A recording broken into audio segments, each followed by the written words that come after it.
I've had my DJI 17-28 T3.0 DL lens for roughly 3 months or so.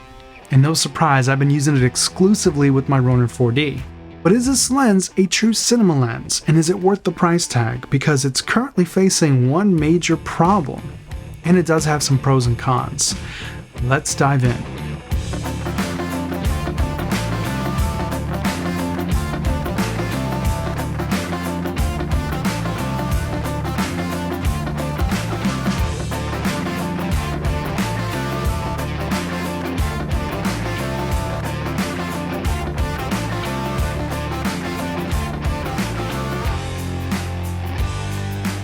So let's start off with some background. I've had the Sony E-mount and I've been using it exclusively with my Ronin 4D before I bought this lens. Actually, most of you would be pretty surprised to find out that I was using my Sony 35mm 1.8 $500, $600, $700 lens, whatever that is, and it was fantastic. But I wanted to take advantage of having a zoom lens, number one, and two, using native lenses that were exclusively designed for the camera. It's a pretty interesting focal length. It's pretty wide at 17, and then it goes to 28, which I thought was kind of odd. I would have definitely liked to see it go to 35. I think 35 would have been a better focal length, but 28 is used a lot, and it seems to be a happy middle ground between 24 and 35. And of course, it's measured at T 3.0. It's similar to f-stop, but not quite. T is a little bit more accurate. I'm not going to go into the technical details. I'll probably flash a quick description right now on the screen, but primarily just remember it's pretty equivalent. I think T 3.0 is equivalent to f-stop 2.8. If my math is correct, I might be completely wrong on that, but it's pretty generous. It's pretty nice. Okay, now I want to talk about the elephant in the room. This lens has a huge problem. Actually, right when it was released, it had a huge problem, and it's not really well known. I don't see a lot of YouTubers talking about it, but it seems like everyone that actually bought this lens with their own money is experiencing the same issues, or at least are reporting them. And you'll find this in the DJI forums, but you won't really find it too much in public. And that is, this lens has a back focusing issue. Now, what do I mean by that? If you're wide open at 17 and then you try to zoom in, it will stay focused on the background. It won't focus on the subject for some reason. But I've experienced it kind of worse than others. It didn't matter which focal length I started off with. I could start off wide open at 17 or at 20 or 28. But as soon as I zoomed in or out, I had the background focusing issue or back focusing issue, and it sucked. And I went back and forth with DJI, and I was really considering returning this a month in, but luckily I didn't because it's a fantastic lens. So let me show you guys what I did to get this lens to completely work. It works 100% now. So the solution's actually a lot simpler than you may think, but I gotta admit, it is a bit annoying. Get into your menu settings, go to lenses, and then go to calibration. You want to make sure you set it to NA. Do not input the DJI DL 17-28 lens. Keep it out of the menu functions. Don't go to manual and don't try to input it yourself. Keep it at NA. And another thing that I saw a lot of people doing that is a for sure thing to get the lens all screwed up, do not auto calibrate. That's definitely going to throw the focusing off. So if you keep it at NA, everything's going to work just fine. And actually, as you can see here, I kept the lens at NA, and you can see that the back focusing issue is gone at all focal lengths. So really simple fix. I'm sure DJI can fix it with the firmware, but that's the simple fix right now. It's also important to note, update your camera to the latest firmware. So if you're on the latest firmware and you do the calibration thing, the no calibration thing, and don't select the lens like I showed you guys, it should work. So I've used this on many shoots. I've shot a lot of short films with it, and I'm going to be giving you guys a lot of B-roll behind the scenes footage of this lens. But I also want to do some practical tests right now, some things that I know that you guys are interested in that you asked me to do. And we're going to start off with focus breathing. I thought we'll do a focus breathing at 17 and then focus breathing at 28, just to kind of get both ends of the focal range and show you guys what that looks like. I didn't have any issues with the focus breathing at all. And by focus breathing, I mean normal focus breathing. At wide open, I didn't see anything, and at the widest focal length, it was almost non-existent. When you do get the 28, there's probably very little focus breathing, but nothing too horrendous like the Sony 35 1.4. So what about the bokeh? How does the bokeh look on this lens? Well, I think it's beautiful, but again, we'll do a bokeh test and I'll show you guys what the bokeh looks like at 17 and at 28.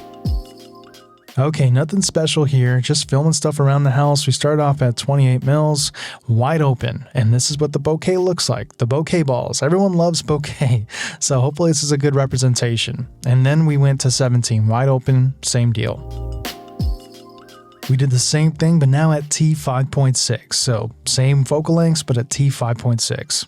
And then we went outside and we did some street lamps and gave you guys an idea of what that looks like when you have some separation. I think the bokeh balls, or the bokeh in general, just looks beautiful.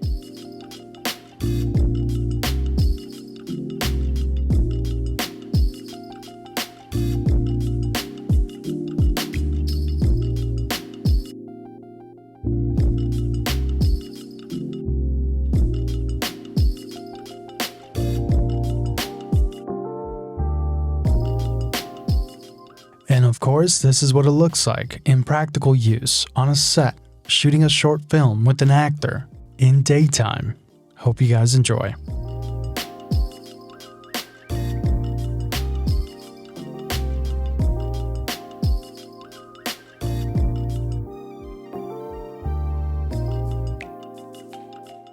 Now, another thing that I really wanted to test out was the autofocus.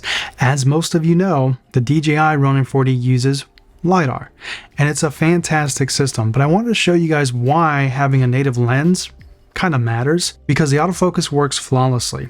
It worked pretty well with the Sony lenses, but I did notice a difference when I actually used a DJI lens, a DL lens, and yeah, it was noticeable.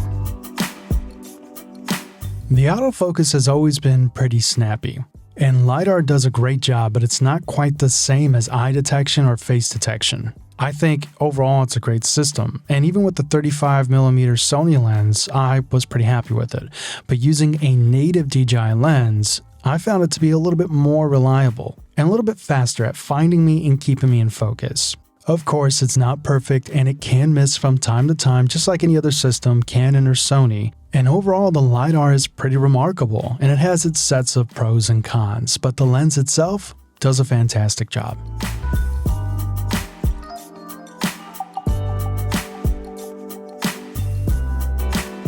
So what about the build quality? I actually think the build quality is pretty good. Now, it's not a Sigma lens. Sigma lenses are made out of metal and they're built like tanks. It's made out of plastic, but it does kind of remind me of Sony's G Master lenses. Kind of. Overall, I think the price is actually pretty good. It's a pretty fair price, coming in around $1,200 to $1,300, and oftentimes it is on sale for $100, $150 off. And you are getting a true T3 lens, which is pretty nice. I also really like the lens cover. I mean, that is fantastic. And I love the lens hood. I mean, this thing does look like a cinema lens, kind of, but I have been noticing that when I do use this lens, it seems to get a little bit more attention. People seem to think, you know, I don't know, more highly of this lens because of how it looks. Now, is it a true cinema lens? No, it's not a true cinema lens. It's probably a step above your typical mirrorless camera lens. A true cinema lens is thousands, if not tens of thousands of dollars. And usually cinema lenses are heavier, made out of metal, and so forth. So this is not a true cinema lens. To be fair, I don't think DJI is advertising it as a true cinema lens. It's still a professional lens, but it's a budget professional lens that is offering cinema-like features and some cinema quality at a T3.0 for the Ronin 40 system. So it's a great lens.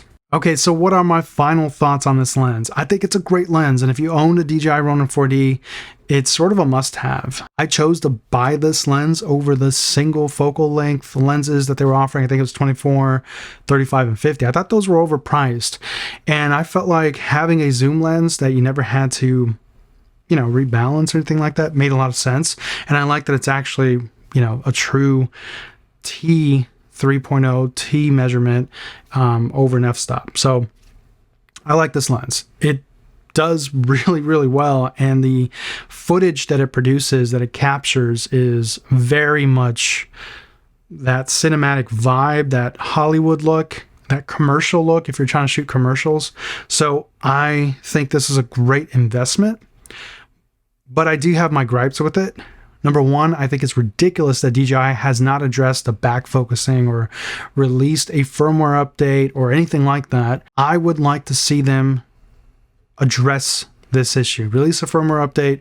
Let us actually select this lens in the menu system and calibrate it and take full advantage of it. The next thing that I kind of don't like about this lens is that although it's a great focal length, I think 17-28 is very usable. It's a very usable focal length.